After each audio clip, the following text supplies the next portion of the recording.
시청자 여러분 안녕하십니까? 최근 조선중앙텔레비전에서 방송된 프로그램을 분석해 북에 대한 다양한 정보를 편견 없이 선입견 없이 바르게 전해드리는 북녘의 하루 김창현입니다.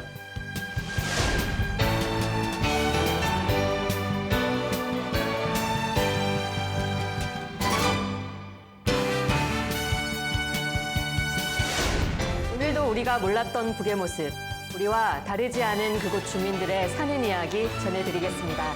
북녘의 하루 이은혜입니다.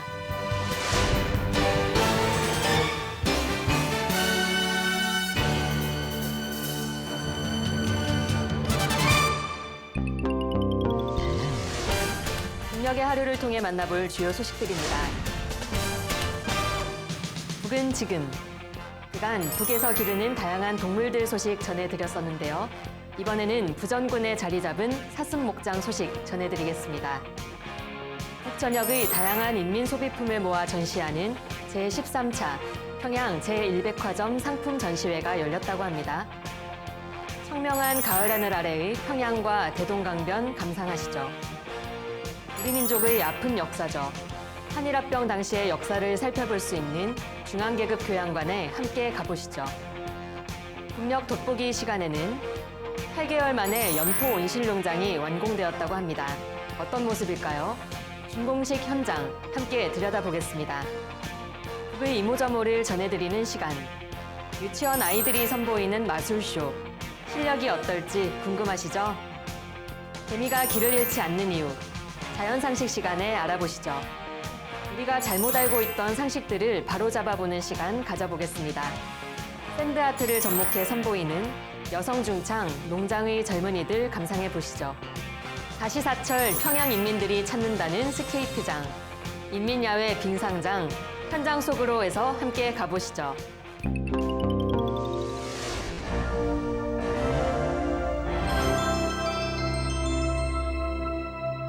최근 보도된 북의 소식을 전하는 북은 지금입니다.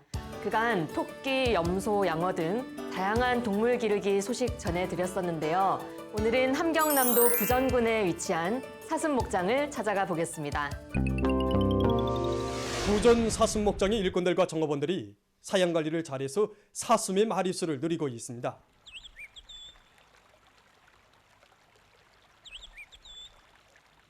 사슴떼가 흐르는 여기는 부전군의 흥성골 등판입니다.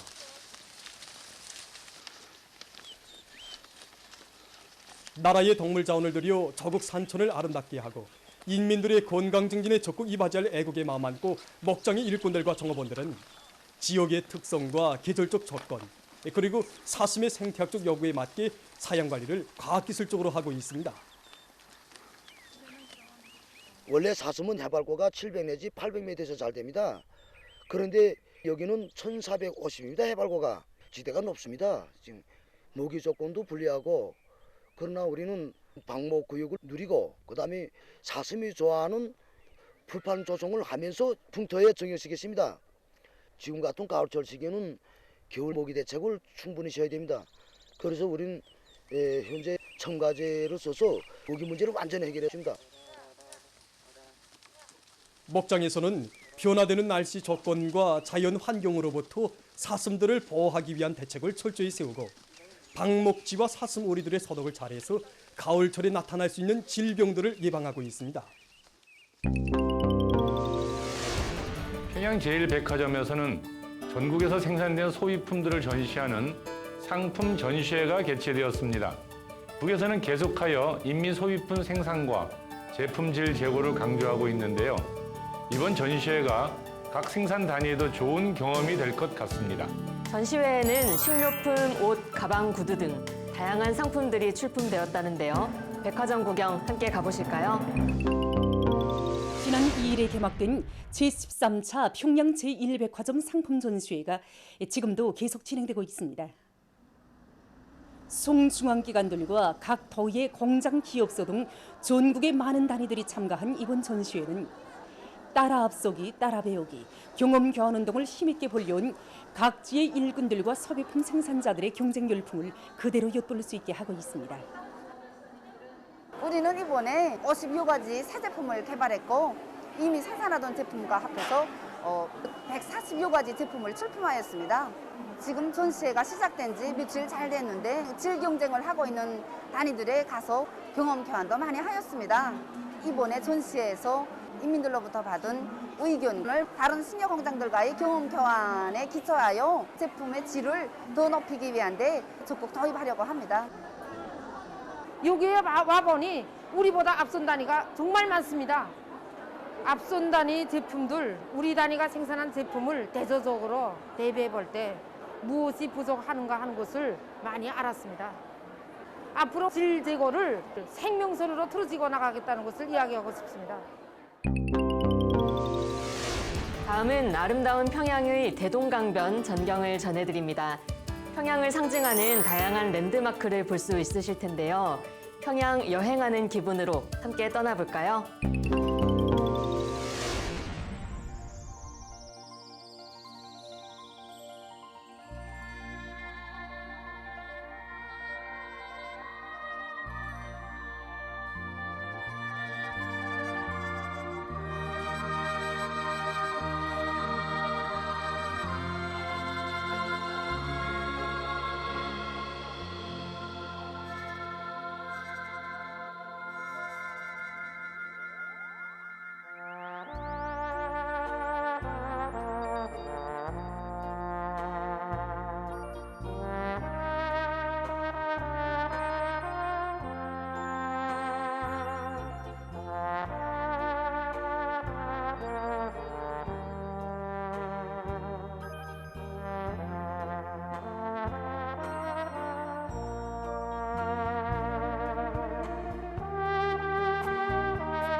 얼마 전 한 정치인이 일본은 조선 왕조와 전쟁을 한 적이 없다고 말해 때 아닌 역사 논란을 불러일으켰죠. 조선이 무너진 건 일본 때문이 아니라 조선 내부가 썩어 있었기 때문이라는 건데요. 여러분은 그 얘기 듣고 어떤 생각이 드셨나요? 조선의 봉건 정부가 부패 무능하여 총 한 번 안 쏘고 도장 쾅쾅 찍고 나라를 넘겨주었다는 건데요. 심각한 역사 인식이지요. 일본 제국주의자들은 총칼을 앞세워 나라를 지키려 한 수많은 조선 민중을 학살했습니다. 동학 농민들, 의병들 얼마나 잔인하게 진압했습니까? 이 역사가 전쟁이 아니라면 도대체 무엇이라는 것일까요? 그러면 북은 한일합병 당시의 역사를 어떻게 기록하고 있을까요? 중앙계급 교양관을 찾아 그 역사를 되짚어 보겠습니다.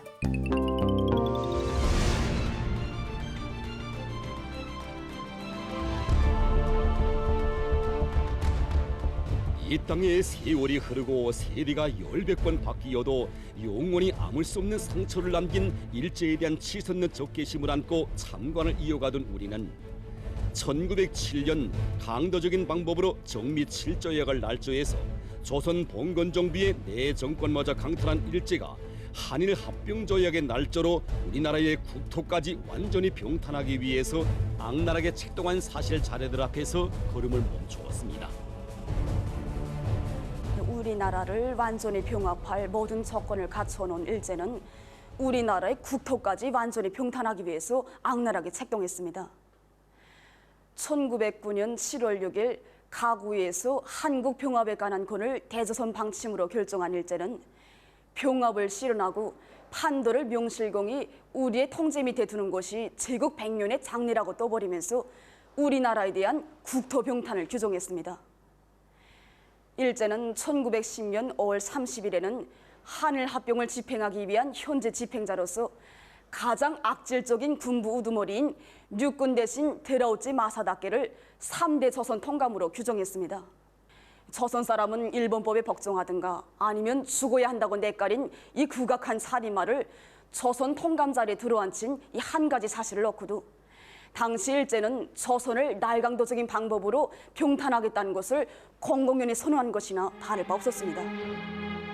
1910년 7월 23일 서울에 기어든 데라오찌는 저들의 비위에 거슬리는 황성신문과 대한매일신문을 비롯한 수많은 신문들을 폐간시켰으며 군대는 물론 헌병과 헌병보조원 그리고 경찰들까지 모조리 동원하고 서울 시내 곳곳에 대포와 기관총을 설치해서 어마어마한 공포 분위기를 조성했습니다.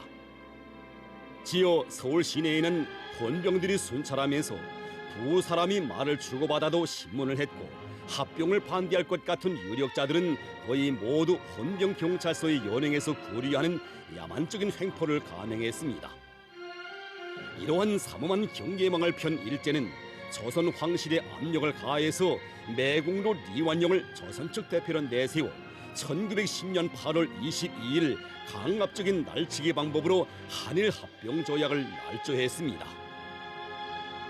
세상에는 다른 나라들에 대한 불평등적이며 강도적인 요구를 제기해서 조약을 체결한 침략자들도 적지 않지만 일제와 같이 제약 대방의 정권 대표까지 제놈들이 요구하는 자를 내세우라고 강요한 오만무리한 날강도는 일찍이 없었습니다. 이 한일합병 제약에는 일제는 조선의 모든 통치권을 영구히 독점하며 조선 왕족들에게 명예를 보장해주고 또 저들의 침략 정책 실현에 협력한 모든 친일 주구들에게 자기와 이른바 은사금을 주어서 계속 앞잡이로 이용하겠다는 등의 내용이 규제되어 있습니다. 이 한일합병 조약이 불법적이며 비법적인 허위문서로 되는 것은 무엇보다 먼저 조선무건 왕조가 독자적인 조약을 체결할 수 있는 모든 외교적 권리를 박탈당한 상태에서 일제가 조약을 날조한 데 있습니다. 조선몽건 왕조는 이미 일제가 날조한 울사어조약에 의해서 외교권을 모조리 일제에게 강탈당했습니다. 그런데 외교권을 강탈당한 나라와 동등한 자격과 권리를 가지고 조약을 체결할 수 없다는 것은 너무나도 자명한 일입니다. 그러나 일제는 군사적 위협과 강도적인 방법으로 이 한일합병 조약을 날조해냈습니다. 바로 여기에 이 조약이 날조 문서로 되는 또 다른 하나의 근거가 있습니다. 뿐만 아니라 이 한일합병 조약이 날조 문서로 되는 것은 이 문서에 황제의 서명이 없기 때문입니다. 1910년 8월 29일 공포한 병합을 알리는 순종 황제의 치교문에는 5세만 찍혀져 있을 뿐 황제의 서명이 없었습니다. 그리고 일제가 이 조약 날조가 폭로되는 것이 두려워서 이 조약 날조를 급히 붙였다가 한 주일이 지난 8월 29일에 가서야 그것을 세상에 알린 것은 이 문서가 바로 협작 문서이기 때문이었습니다. 위협과 공갈로 침략 문서인 한일 합병 조약을 날조한 일제는 그해 10월 1일부터 우리나라에서 극악무도한 군사 봉건적 식민지 통치 방식인 총독 정치를 실시했습니다.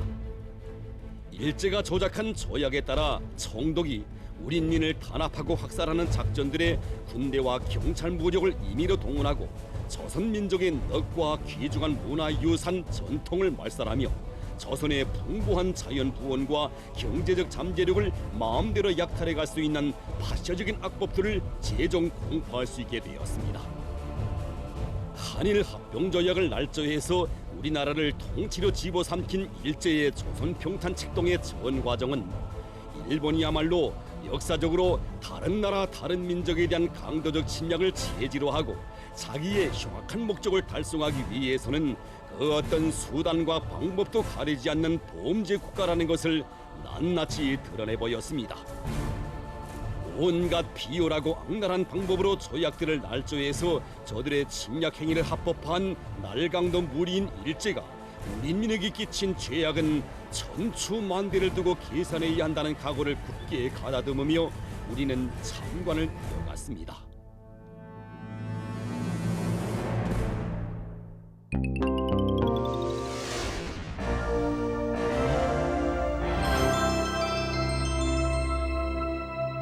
북의 오늘을 구석구석 들여다보는 북녘 돋보기입니다. 지난 10월 10일 북의 당창건 77주년 기념일에 북에서는 굵직한 뉴스들이 많이 쏟아졌습니다. 남쪽에서는 김정은 총비서의 군사훈련 지휘나 탄도미사일 발사 같은 군사적 이슈를 주로 다뤘지만 그뿐만이 아니었죠. 네, 지난 2월 18일 김정은 총비서가 직접 첫 삽을 뜬 련포 온실 농장이 10월 10일 당창건 기념일에 맞춰 완공되었다는 소식입니다. 8개월 남짓한 시간 동안 최신식 온실 농장을 대규모로 건설한다는 구상이었는데 목표대로 잘 완공되었는지 궁금하군요. 련포 온실 농장은 올해 북의 최중대 건설 정책 과제로 책정될 만큼 북에서 심혈을 기울여 만든 농장인데요. 우선 어떤 규모로 만들어졌는지 그 과정과 완공된 모습부터 보시겠습니다. 경사로운 10월의 명절을 맞으며 련포 온실 농장 준공식이 성대히 진행됐습니다. 경의하는 김정은 동지께서 몸소 준공 테이프를 끊으시었습니다.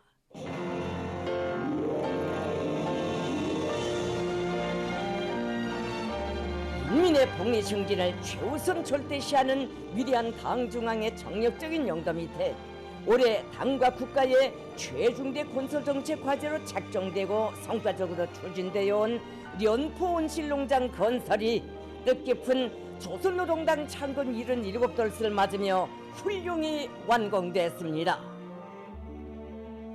당중앙위원회 제8개 제4차 전원회의 결정에 따라 세계 굴지의 대온실농장으로 높은 수준에서 자동화가 실현된 현대적인 농장, 우리식 농촌 문명 창조의 거점으로 희한하게 솟아난 련포 온실 농장은 우리 당이 인민들에게 안겨주는 또 하나의 사랑의 선물이고 번영의 제보이며 사회주의 농촌 기능의 새로운 현역적 실체입니다.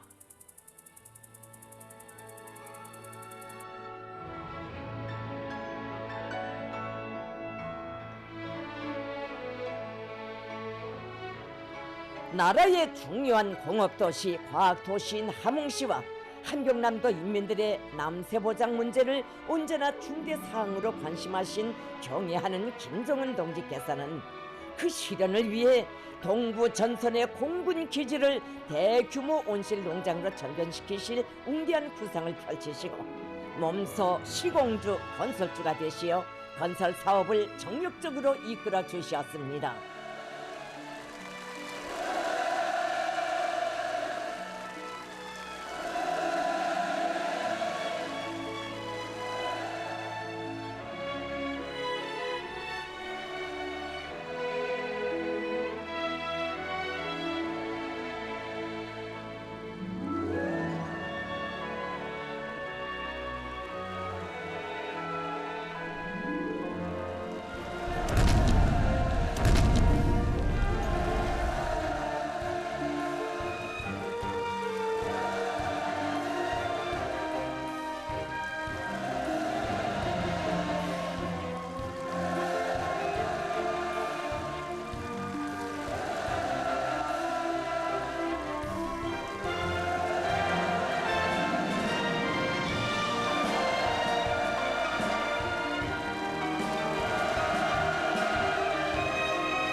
당 중앙의 숭고한 뜻을 심장으로 받들고 떨쳐나선 인민군 장병들은 련포 창조정신, 련포 불바람을 일으키며 불과 230여일 동안에 사람들이 이상으로만 그려보던 거대한 온실 농장을 세상이 보란 듯이 일떠 세우는 기적을 창조했습니다.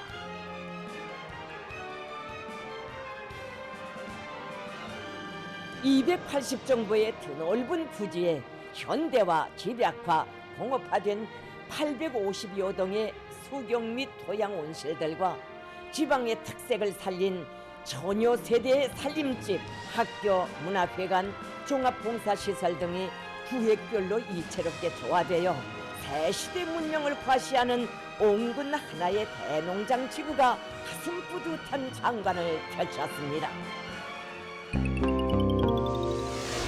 이 연포 온실농장 부지가 원래는 군사시설이었죠. 그렇죠. 원래 연포 비행장이 있던 공군기지였죠. 근데 김정은 총비서가 직접 그 시설과 부지를 온실농장으로 탈바꿈하라고 지시를 했다고 하지요. 이런 의미죠. 그러니까 그 중요한 군사시설을 인민들의 생활 향상을 위해서 내놓았다. 그리고 이것이 바로 인민대중제일주의 정치이다. 뭐 이렇게 이제 홍보하고 있습니다. 네. 부지 선정부터 직접 나선 만큼 김정은 총비서도 공사 내내 관심이 컸을 텐데요. 직접 준공식에 참석해 테이프도 끊었다고 합니다. 그 현장 전해드립니다. 대규모 남새 생산 기지인 연포 온실농장 준공식이 10월 10일에 성대히 진행됐습니다.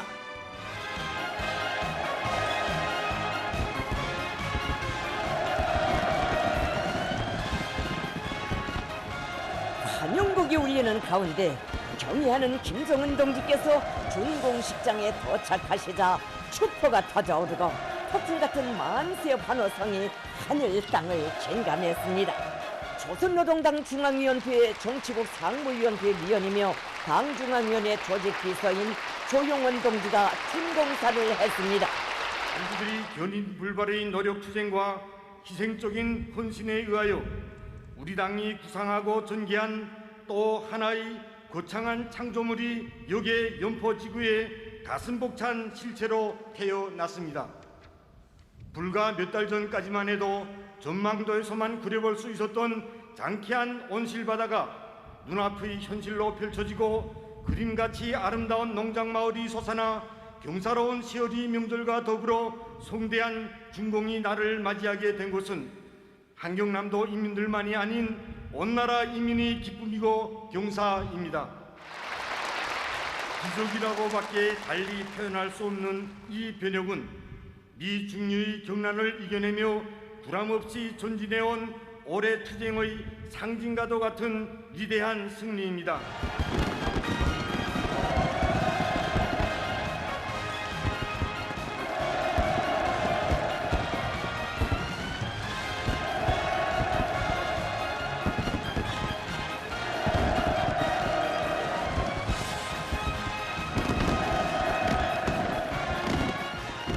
경애하는 김정은 동지께서 준공 테이프를 끊으시었습니다.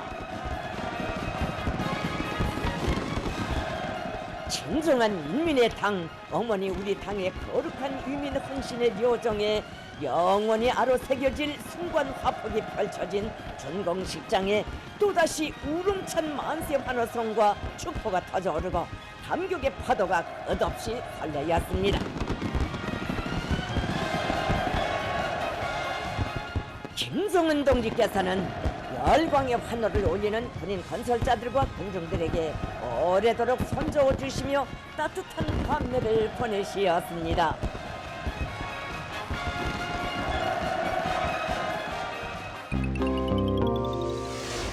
네, 웃는 얼굴로 연신 따봉을 날릴 만큼 흡족하게 잘 지어졌나 본데요. 이게 대규모이고 또 최신식으로 지어진 만큼 함경남도 인민들이 앞으로는 겨울철 채소 걱정은 안 하게 될까요? 네, 특히 김치 하나만 예를 든다고 해도요. 우리 보통 김치 하면 겨울철에 반식량이라고 하잖아요. 근데 이제 함흥에 있는 한 김치 공장의 그 노동자가 했던 인터뷰를 보니까요. 네. 이런 말을 했어요. 그러니까 김치 공장은 잘 지어놨는데 늘 채소가 제때 공급되지 않아서 생산과 공급에 있어서의 애로를 참 많이 느꼈다. 근데 이제는 채소가 많이 공급될 테니까 너무나도 기쁘다. 이런 그 인터뷰를 봤습니다. 네. 이 온실농장을 소개하는 글에 보면 공장화, 집약화, 자동화 이런 단어들이 많이 붙던데요. 그러면 날씨와 어떤 자연재해에도 좀 영향을 받지 않고 안정적으로 공급을 할 수 있게 될 것 같아요. 아까 영상 보니까요, 규모 자체도 이 온실 바다라고 표현할 정도로 그 끝이 보이지가 않던데 어느 정도 규모일까요? 한 84만 평? 보통 여기서 이제 280 정도라고 하니까요. 그 정도 될 건데요. 그 넓이가 제법 큰 겁니다. 여의도 면적 정도 된다고 하니까요. 거기에 이제 온실인데 온실도 이제 토양 온실, 수경 온실 한 850동 정도 지었다고 해요. 그러니까 그 정도면은 제가 볼 때 함경남도 그 인민들한테 공급할 수 있는 충분한 양이 되지 않을까 이런 생각이 좀 듭니다. 그리고 또 이제 김정은 총비서가 이게 지어놓은 다음에도 이제 그 채소의 종류를 좀 다양하게 해라. 그리고 그 운영에 있어서나 또 경영에 있어서 여러 가지로 과학적인 요소를 많이 집어넣을 것을 지시하고 있고요. 네. 그나저나 이 농장이 8개월 만에 공사를 완성한 거잖아요. 보통 일이 아니었을 텐데요. 우리 북녘의 하루에서도 그간 건설 현장 소식 몇 차례 전해드렸었죠. 군인 건설자들뿐 아니라 함경남도에 있는 인민들, 국가 성기관의 공무원, 대학생, 노동자들, 심지어 야간 지원 돌격대까지 참 수많은 인민의 피와 땀 노력이 눈에 띄었습니다. 건설 과정에서 북 전체 사회에 연포 불바람, 연포 창조 정신이란 말이 퍼질 만큼 정말 짧은 시간 동안 무서운 속도전을 벌여왔지요. 그리고 또 말씀하신 대로 수많은 인민들이 도와 나섰는데요. 북에서는 인민군 장병들의 영웅적 투쟁과 국풍인 군민 대단결의 힘이 안아온 빛나는 승리다. 이렇게 평가하고 있습니다. 아까 준공식 화면에도 나왔지만 그 누구보다도 건설을 책임졌던 군인들 스스로가 굉장히 감격스러워 하더라고요. 눈물을 흘리는 군인도 보이고요. 고생한 만큼 기념사진 찍는 것도 필수였겠죠. 김성은 동지께서는 불과 몇 달 동안에 이처럼 희한한 대농장 지구를 눈앞에 현실로 펼쳐놓은 것은 오직 우리 인민군대만이 창조할 수 있는 기적 중의 기적이라고 거듭 지하시면서 우리 당의 인민 사랑을 심장에 새겨 안고 인민을 위한 거창한 창조물을 일도 세우는 데서 혁명군대 지휘성원으로서의 임무를 훌륭히 수행한 건설부대 지휘관들을 몸 가까이 부르시어 뜻깊은 기념사진을 찍으시었습니다.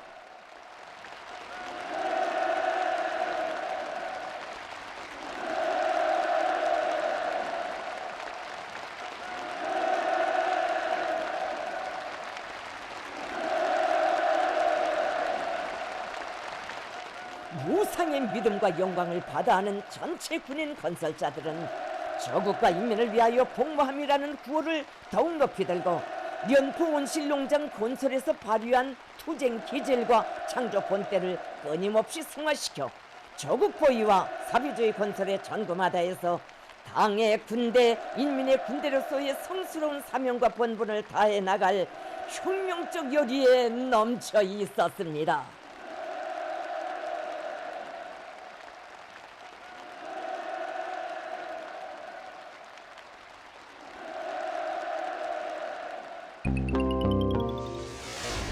화면에 모자 바꿔 쓰고 사진 찍는 모습 보셨죠? 굉장히 장난꾸러기 같아 보이기도 했는데요. 확실히 최고 지도자라고 해도 엄근진, 그러니까 엄격하고 근엄하고 진지한 모습만 보여주지는 않는 것 같아요. 그게 아마 이제 김정은 이 총비서의 좀 스타일이기도 하고 좀 특징인 것 같기도 합니다. 사진 보면은 이제 이렇게 일꾼을 어부바, 그러니까 없는 장면도 종종 나오기도 하고 또 막 이 집단소에 뛰어들어가서 껴안는 장면 이런 것도 자주 나오거든요. 그리고 사진을 기념사진도 많이 찍는데 수령을 신비화하지 마라. 이런 지시도 좀 자주 내리는 것 같고요. 네. 김정은 총비서는 준공식 후에도 온실농장 구석구석을 시찰하면서 운영 방향에 대해서도 지시했다고 합니다. 그 보도를 보면 앞으로 북의 농업 발전 추이를 엿볼 수 있을 것 같은데요. 김성은 동지께서는 우리나라의 자연기후 조건에서 인민들에게 남새를 풍족히 보장하자면 연포 온실농장과 같은 대규모의 온실농장을 각 도에 건설하고 남새 생산의 현대화, 집약화, 공업화를 실현해야 한다고 강조하셨습니다.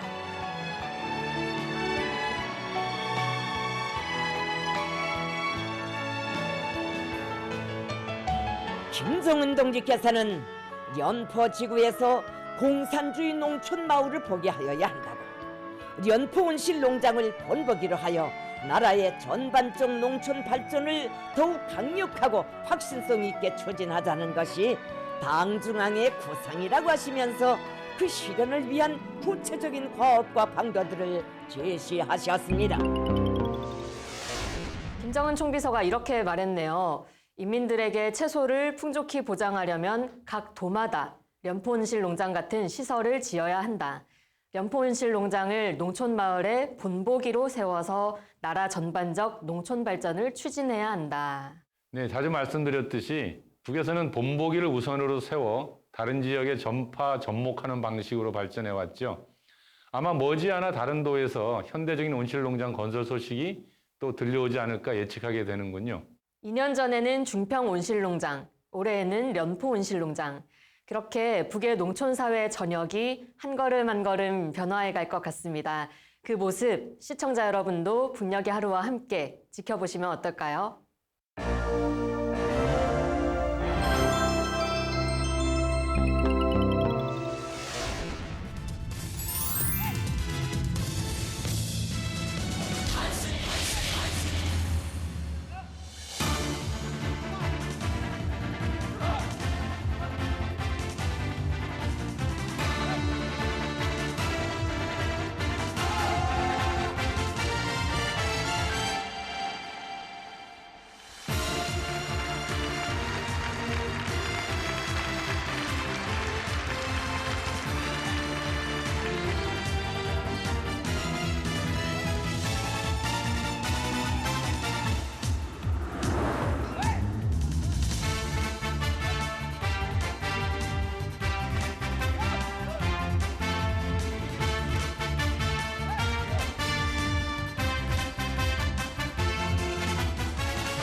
조선중앙 텔레비전에서 방영된 다양한 프로그램을 모아 보여드리는 북이모저모 시간입니다.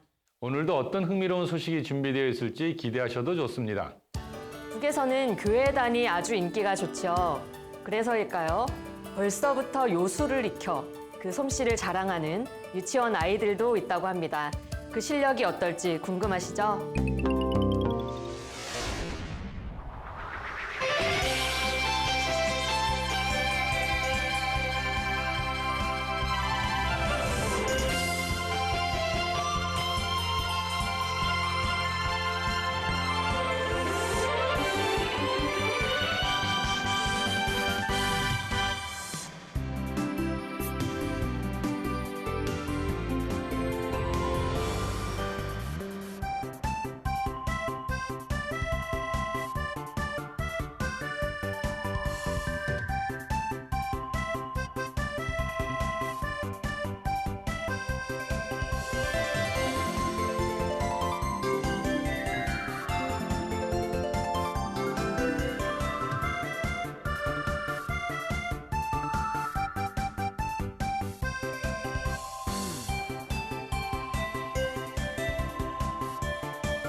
어린이 학생들을 위한 자연 상식 시간입니다. 개미들은 조그마한 몸집에 더 조그마한 눈을 가지고 있지만 절대 길을 잃어버리지 않는다고 합니다. 그 원리가 무엇일까요? 개미의 특성에 대해 알아보겠습니다.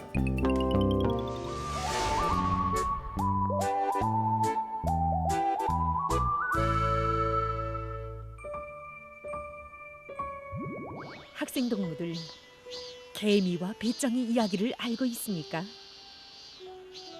무더운 여름날, 찬바람 부는 가을날에도 개미들은 이렇게 밖에 나와서 부지런히 모기를 찾는답니다. 어떤 때에는 먼 길도 떠나는데 길을 잃지 않고 오김없이 자기 집으로 돌아옵니다. 그럼 개미는 어떻게 길을 잃지 않을까요? 과학자들은 여러 가지 실험을 해보았다고 합니다. 우선 제굴로 돌아가는 개미들의 앞길을 벽돌로 둘러막아서 그것들이 수변을 보지 못하고 하늘만 볼 수 있게 했습니다. 그러나 개미들은 여전히 대오를 지어 행군했습니다. 다시 눌판자로 개미들이 돌아가는 길과 우를 막아서 개미들이 하늘과 주위를 보지 못하게 했습니다. 그랬더니 개미들은 혼란에 빠져 무질서하게 기어다녔습니다. 이 실험을 통해서 과학자들은 개미들이 해의 위치와 하늘에서 비치는 빛을 이용해서 자기의 길을 찾는다는 것을 알 수 있었다고 합니다. 다른 실험에 의하면 어떤 개미들은 지나가는 길 위에 냄새를 남기고 돌아올 때에는 이 냄새를 따라서 길을 잃지 않았다고 합니다. 만일 이 개미들이 지나가는 길 위에 금을 그어 놓으면 어떻게 될까요? 냄새가 나는 곳이 끊어지기 때문에 개미들은 혼란에 빠지게 됩니다. 하지만 잠깐 사이에 개미들은 냄새를 찾아내고 가던 길을 계속한답니다. 어떤 개미들은 자기가 지나가는 길에 특수한 냄새를 남기지는 않지만 그곳의 천연적인 냄새에 익숙됐기 때문에 길을 잃지 않았습니다. 개미는 이렇게 매우 발달된 감각기관을 가지고 있기 때문에 구름이 많이 끼고 날씨가 흐려도 그리고 자기들이 남겨놓은 냄새가 지워지어도 그 흔적이 조금만 남아있으면 길을 정확히 알아낸답니다. 그래서 좀 이돌긴 하지만 마침내 자기 굴을 찾아가는 것이 바로 개미랍니다. 잘 알았습니까? 그럼 다음 시간엔 또 어떤 상식에 대해 알게 될까요? 모두 기다려 주십시오. 여러분 중에 피부 건강을 위해 오이팩하는 분들 계시죠? 저도 여름철이면 종종 즐겨하고는 했었는데요. 사실 오이를 피부에 붙이는 게 썩 좋은 방법이 아니라고 하네요. 그렇듯이 가끔 잘못된 상식이 오랜 기간 유지되어 오거나 유행할 때가 있지요. 이번 방송을 보고 잘못된 상식 몇 가지를 바로잡아보면 어떨까요?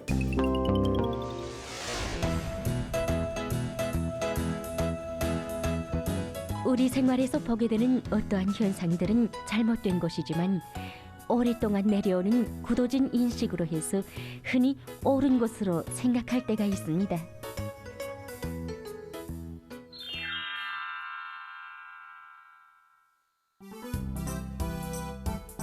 많은 여성들이 다량의 수분이 들어있는 오이를 고급 보습제로 인식하고 있습니다. 하지만 사실상 오이를 직접 얼굴에 붙이는 것은 리상적이지 못하다고 합니다. 그것은 갓 썰어낸 오이에 있는 이슬 형태의 끈기 있는 물기가 피부를 끌어당겨서 쭈글쭈글하게 만들어주기 때문입니다.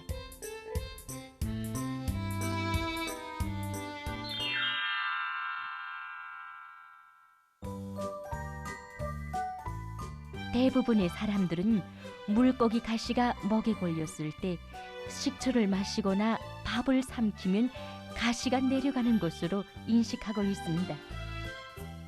그러나 이 방법은 아무 효과도 나타내지 못할 뿐 아니라 잘못하면 모간을 상하게 할 수 있다고 합니다.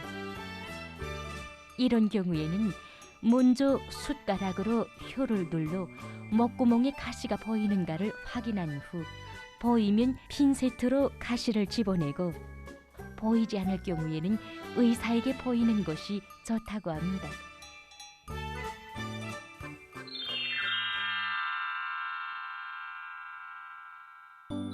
생활에서는 종종 안경을 오랜 기간 끼면 눈에 변형이 오거나 눈알이 나오는 것 같다고 이야기하는 사람들을 볼 수 있습니다. 그러나 전문가들의 견해에 의하면 눈에 변형이 온 것처럼 보이는 것은 안경이 아니라 근시 자체에 의한 것이지 안경을 껴서 그런 것이 아니라고 합니다. 안경을 벗었다 꼈다 하거나 시력에 맞지 않는 안경의 선택과 같은 사람들의 좋지 않은 눈 관리 습관이야말로 눈 관리에 나쁜 영향을 주는 인자이라고 전문가들은 이야기합니다.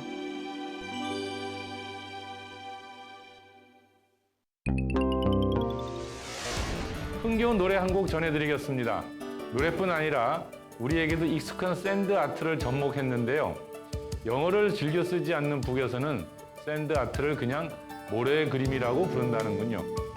귀도 눈도 즐거울 것 같은데요. 여성 오중창과 모래 그림, 농장의 젊은이들입니다.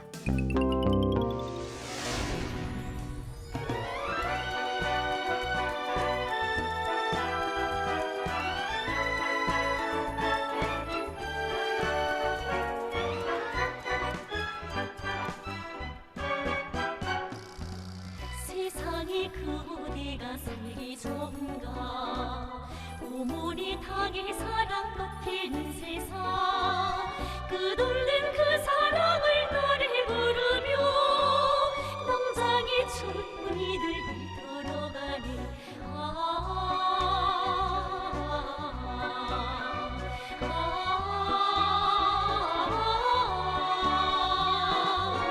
끝없는 그 사랑을 노래 부르며 농장의 젊은이들 걸어가네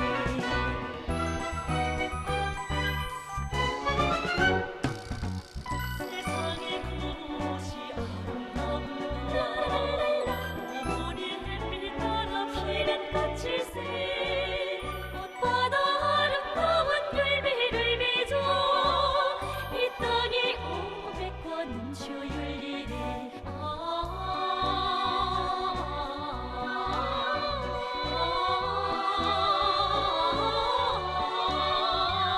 꽃보다 아름다운 열매를 맺어 이 땅에 500과 넘쳐 열리네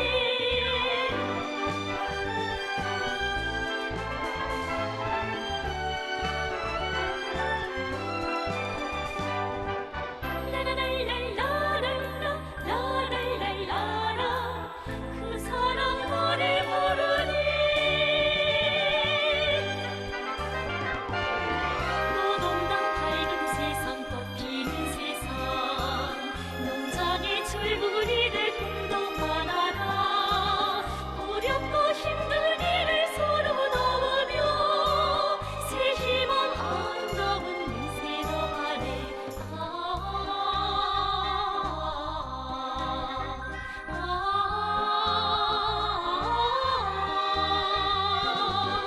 어렵고 힘든 일을 서로 도우며 새 희망 아름다운 민세도 하네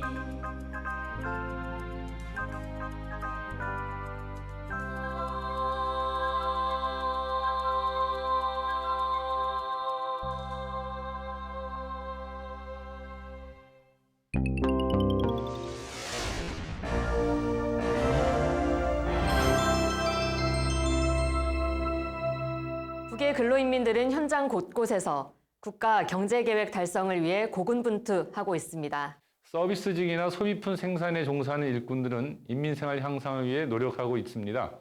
그들의 땀방울과 현장의 숨소리를 만나는 시간입니다. 현장 속으로. 평양에는 인민들이 즐겨 찾는 인민야외 빙상장이 있는데요. 시원한 빙판을 찾는 여름철뿐 아니라 사시사철 인민들로 북적거린다네요. 노동신문에 따르면 인민야외 빙상장에 공급되는 하루 전력량만 해도 어지간한 생산 기업소의 한 달 소비 전력과 맞먹지만 그럼에도 봉사 가격을 저렴하게 책정해 인민들이 마음껏 누리도록 하고 있다라고 합니다. 인민의 레저 생활에 대한 투자를 경제활동만큼 중시한다는 반증이기도 하겠지요. 인민들이 만족하려면 가격뿐 아니라 서비스 면에서도 신경을 많이 써야 될 텐데요. 인민야외 빙상장의 봉사자들은 어떤 노력을 하고 있을까요? 시원하게 함께 달려가 보겠습니다. 여긴 대동강반에 자리 잡고 있는 인민야외 빙상장입니다. 아이들은 물론이고 어른들도 즐겨 찾는 곳입니다. 문을 연 첫날부터 수많은 사람들이 왔는데 오늘도 보시다시피 많은 손님들이 왔습니다.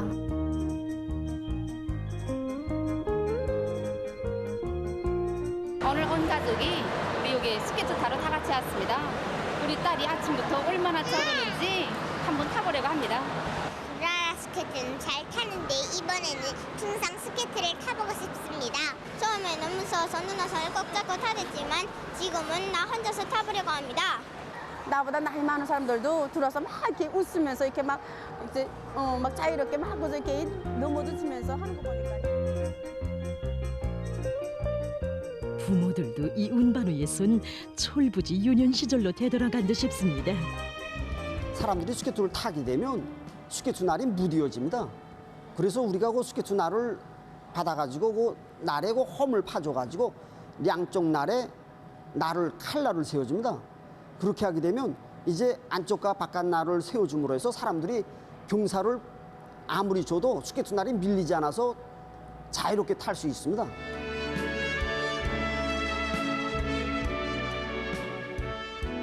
저도 이거 딸애가 스케이트 타는 걸 보니까 정말 대견합니다. 처음에는 스케이트를 신고 제대로 서지도 못하겠습니다. 그런데 이거 버거반 동지들이 차근차근 배워주니까 이젠 저렇게 잘 타고 있습니다.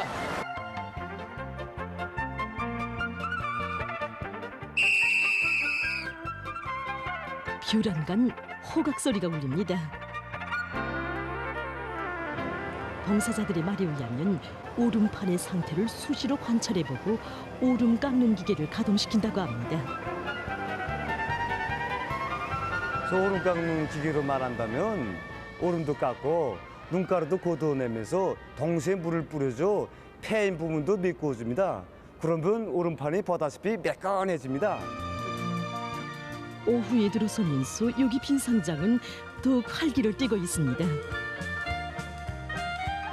이곳 종업원들의 말에 의하면 여기로는 스케이트 애호가들도 많이 찾아온다고 합니다.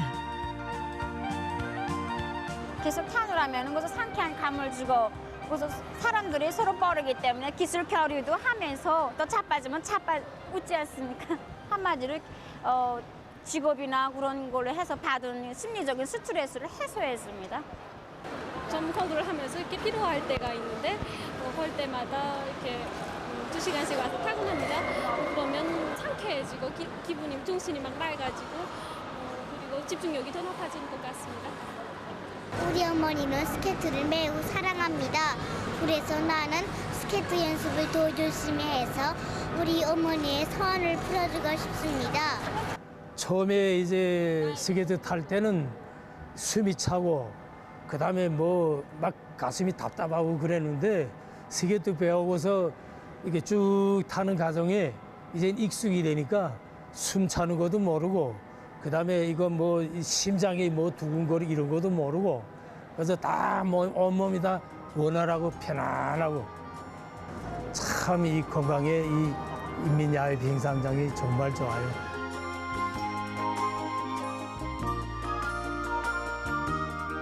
모든 봉사시설들이 이용자들의 편의를 보장할 수 있게 꾸려져 이곳을 찾는 사람들의 사랑을 받고 있는 인민야외 빙상장. 앞으로 우리들은 봉사활동과 관리 운영을 잘하여 인민야외 빙상장을 우리 인민들이 언제나 줄기차는 것으로 되게 하겠습니다. 이제는 어느덧 20시가 됐지만 스케이트를 타는 사람들로 붐비고 있는 대중체육봉사기지 인민 야외 빙상장입니다.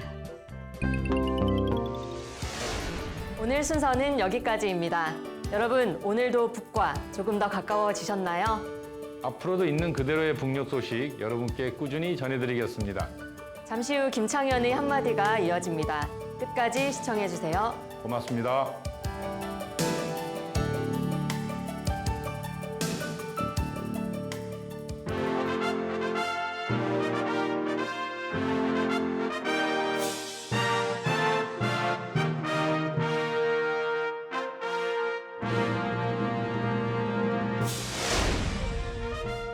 북에서는 채소를 가리켜 남새라고 한다지요. 오늘 우리는 대규모 남새 생산기지 연포 온실농장 준공식을 보았습니다. 드넓은 부지에 850여 동의 수경 및 토양 온실, 천여 세대의 살림집, 학교, 문화회관, 종합봉사시설 등이 들어섰다고 하는군요. 원래 비행장이 있던 지역인데 280 정도 넓이라고 하니 제법 넓게 지어진 듯 합니다. 거의 여의도 면적과 비슷하니까요. 북은 김정은 시대 접어들어 농업 생산의 집약화, 전문화, 현대화, 과학화를 꾸준히 대규모로 추진하고 있습니다.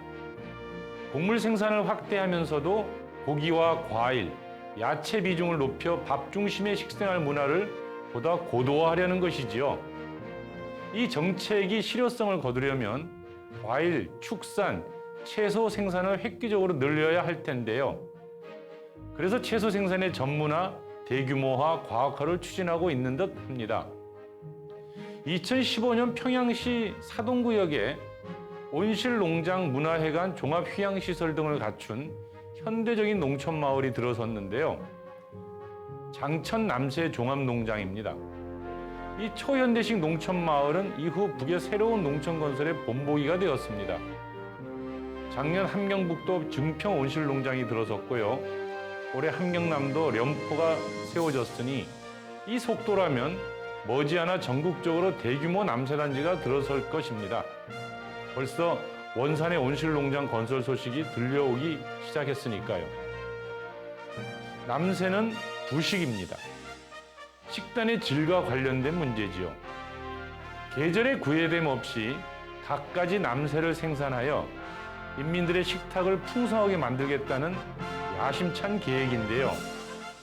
차질 없이 진행되어 북 모든 인민들에게 사시사철 신선한 야채가 풍족하게 잘 공급되길 바랍니다. 북녘의 하루, 김창현의 한마디였습니다.